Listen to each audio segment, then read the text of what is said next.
J'ai jamais eu vraiment de mentor dans ma carrière, mais j'ai eu plusieurs personnes qui m'ont inspirée, comme plusieurs de mes collègues vont sûrement vous dire. J'ai par contre une personne au début de ma carrière qui m'a beaucoup inspirée.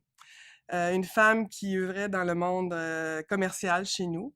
Il y a de ça plusieurs années, au moment, à une époque où on devait demander à notre patron si on pouvait se marier. Alors, vous verrez que ça fait très longtemps que cette femme-là, elle était la première directrice de compte commercial qui œuvrait à Québec.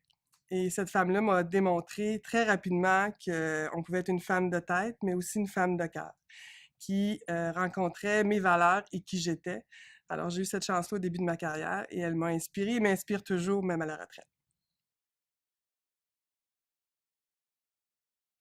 Très difficile pour moi de donner des conseils aux femmes entrepreneurs, mais je vais le faire en toute humilité. J'ai beaucoup de respect pour ces femmes-là et une grande admiration. Ce que je leur donnerais comme conseil, c'est de rester elles-mêmes. Elles doivent se faire confiance et œuvrer dans leur domaine comme des femmes. Ce qui fait le succès d'une équipe, c'est la diversité. Elles ont beaucoup à apporter à leurs collègues masculins. Alors, en demeurant elles-mêmes, définitivement, c'est un gage de réussite. Beaucoup de femmes m'ont inspirée dans ma carrière et je m'identifie à beaucoup d'entre elles. Particulièrement, au cours des dernières années, j'ai eu la chance de rencontrer de façon plus proche, si on peut dire, Madame Sophie Brochu, une femme d'une grande inspiration pour moi.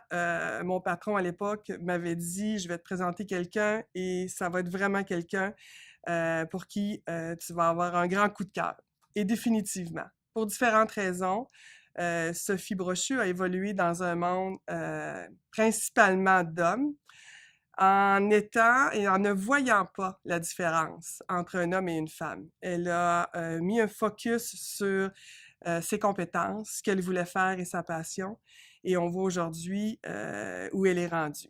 En plus, c'est une femme qui a des opinions très fortes, pas peur de les exprimer, très à l'écoute des gens, mais capable aussi d'amener son point.